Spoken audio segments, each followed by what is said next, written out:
సమయము సందర్భం కాదు ఈ సబ్జెక్ట్ మాట్లాడేది. ఎందుకు మరి ఈయన ఇప్పుడు ఈ సబ్జెక్టు మాట్లాడుతున్నాడని ఆలోచన చేసి లోతుగా విచారిస్తే, ఆంధ్రప్రదేశ్ రాష్ట్రంలో ఒక సైడు వెల్ఫేర్ స్కీమ్స్ కానీ, ఇంకొక సైడు ఇండస్ట్రియల్గా డెవలప్మెంట్స్, ఎంప్లాయ్మెంటు, ఏదైతే సూపర్ 6 చెప్పారో అవన్నీ కూడా బాగా అమలు జరుగుతున్నాయి.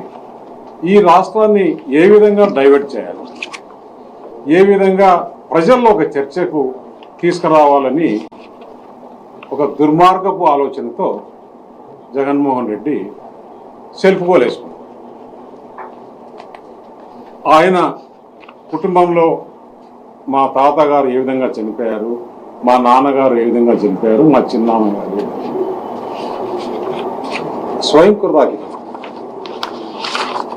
దాంట్లో రాజశేఖర రెడ్డి గారు ఏ విధంగా చనిపోయినది మొత్తం యావత్ దేశం అంతా చిన్న పిల్లలు కూడా తెలుసు. ఆ డెడ్ బాడీ ఇప్పుడు దొరుకుతుందా ఏంటా అనేది కూడా అందరూ ఎదురు చూసి ఎక్కడ జరిగింది. ఆ హెలికాప్టర్ యాక్సిడెంట్లో ఆ రోజు వాతావరణం అనేది అందరికీ తెలిసింది. ఇంతకుముందే కేశవ్ గారు చెప్పినట్టు దాన్ని ఏ విధంగా చిత్రీకరించారో చూశాం. వివేకానంద రెడ్డి హత్య ఏ విధంగా చిత్రీకరించారో చూశాం. ఈరోజు మీకు సోషల్ మీడియా ఉంది. మీ సోషల్ మీడియాలోనే ఒక క్వశ్చన్ వేసుకోండి. రాష్ట్ర ప్రజలారా, వివేకానంద రెడ్డి హత్యను ఏ విధంగా భావిస్తున్నారు, ఎవరు చేశారని. 80%, 90% మీ మీద ఆరోపణలు రాకుండా నేను రాజకీయం నుంచి సన్యాసం తీసుకున్నాను. ఓపెన్ ఒక ప్రెస్ క్లబ్లో ఒక సోషల్ మీడియా పెట్టి మీరు ఓపెన్ చేయండి. ఈ క్వశ్చన్ చేసి మీరు ఓపెన్గా ఎవరైనా దీని మీద ఆన్సర్ చేయండి. మీరు నమ్ముతున్నారా లేదా జగన్మోహన్ రెడ్డి హస్తం ఉంది దీంట్లో, వివేకానంద రెడ్డి దాంట్లో డైరెక్ట్గానే నమ్ముతున్నాం అనే క్వశ్చన్ రాకుండా పోతే నేను ఎంపీకి రాజీనామా చేసి రాజకీయాల నుంచి మానుకున్నాను. ఇవన్నీ ఒక పక్క చేస్తూ ఎంత ధైర్యంగా మళ్ళీ ఈ విషయాన్ని తీసుకొని వచ్చి, అంటే అతను ఆలోచన ఏంటంటే జగన్మోహన్ రెడ్డి ఒక క్రిమినల్, ఈ గొడ్డలి అనేది బాగా ప్రజలకు పోయింది. దాన్ని డైవర్ట్ చేయడానికి పాపం ఒక శాంతి దూతగా ఆయనే నేను మంచివాడిని, మా కుటుంబం ఇలా చేశారని. అసలు కుటుంబంలో ఈరోజు పరిస్థితి ఏంటి అనేది మనం చూస్తూనే ఉన్నాం. కుటుంబంలో చిన్నాన్ను చంపేసి, ఒక పక్క చెల్లెలతో దూరం అయిపోయి సిస్టర్స్తో. ఈ కేసులన్నీ ఎవరు విచారించారు?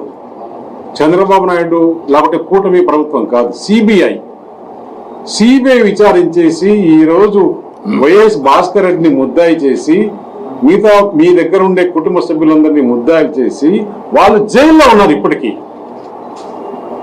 ఇంకా కూడా వివేకానంద రెడ్డి హత్య అప్పుడు ఎప్పుడో నిజంగా దేవాంశ్ లేడు, లేకుంటే ఆయనకు చిన్నపిల్లాడు, లేకుంటే ఆయనే కొంచెం 10-15 సంవత్సరాలు వచ్చింటే ఆయనే పాత్ర ఉందని కూడా జగన్మోహన్ రెడ్డి చెప్పి నమ్మించే విధంగా ప్రయత్నం చేసేవాడు. ఎక్కడ పోతున్నాం? అసలు చరిత్ర ఏంటి? రాజారెడ్డి ఏ విధంగా చిన్నప్పుడు చేశాడు అంటే, మేము చిన్నప్పుడు దాదాపు 48 సంవత్సరాల క్రితం పులివెందులలో ఇతని పరిస్థితి ఏంటి?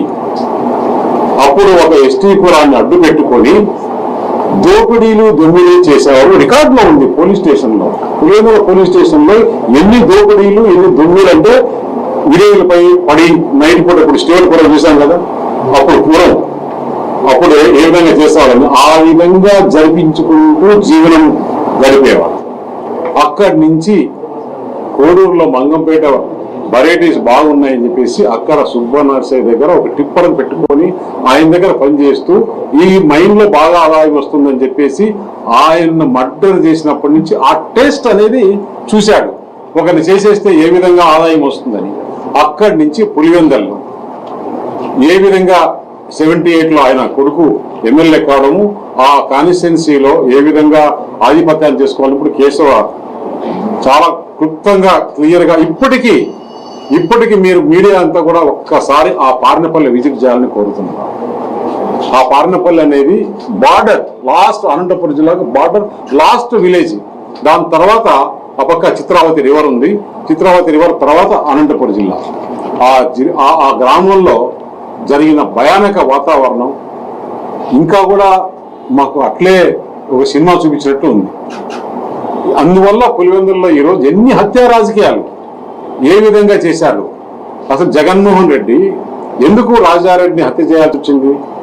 అక్కడ అతను ఎంతో మందిని హత్య చేయించి రాజకీయ లబ్ధి కోసం వారి కసి తీర్చుకోవాలని చెప్పేసి ఆయన్ను అందరూ చూస్తూ ఉండగానే ఎక్కడో అడవిలో కాదు, ఎక్కడో కాదు, నడి రోడ్డులో ఆ రోజు ఆయన మీద బాంబులు వేసేసి ఎవరు చేసింది?